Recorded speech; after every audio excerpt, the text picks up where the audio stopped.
when I bought the Sahara, it came with these like plastic junky steps that were not going to protect you from anything. They weren't really even convenient for getting in and out of the Jeep. So I immediately switched to the rock rails that you would find on a Rubicon. I've since lifted the Jeep. We're still on 33, so it kind of looks a little bit goofy, but I've since lifted the Jeep almost 4 inches, and the fiance is having a hard time getting in and out. So we're switching out to some more beefy, more substantial rock slider steps today.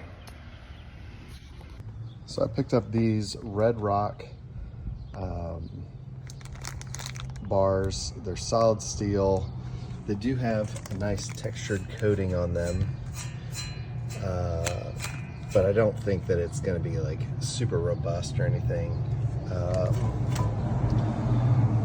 Probably gonna have to invest in some flat black to keep it looking decent.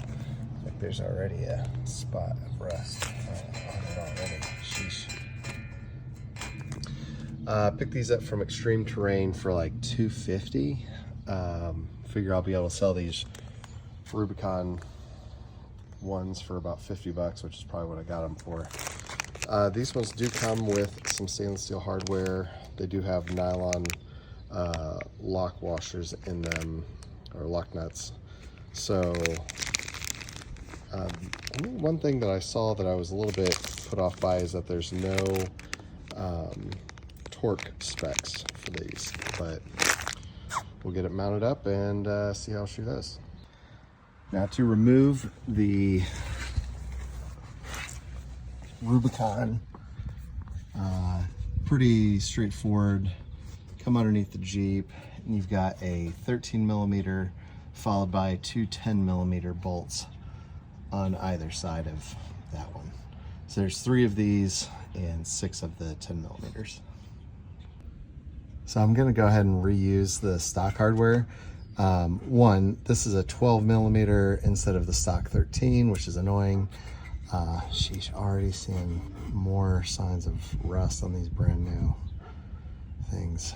But as you can see, they didn't even make the head of this big enough to fit in the well, and they did not provide washers. So I'm just gonna use the stock hardware and call it a day. On the instructions it says that it's going to take you an hour to do this job, and I think I've been working for maybe 20 minutes. It's very easy to do it by yourself. I would just get it here. It's very light, to be honest.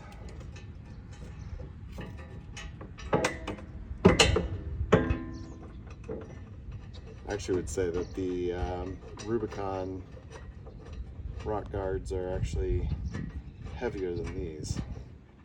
So from a purely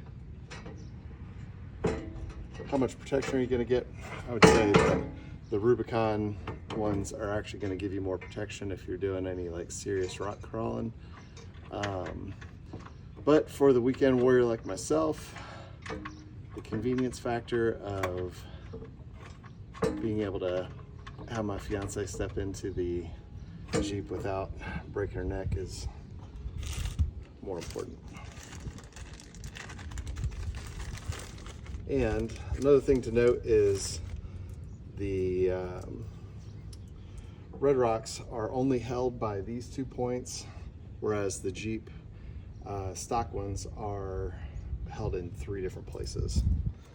So again, from a purely strength, stability standpoint, I would say that the stock ones are more superior. That's good. All right, so we are completely installed. You know, for what they are, they're okay. I'm gonna give a not recommend. I cannot recommend these.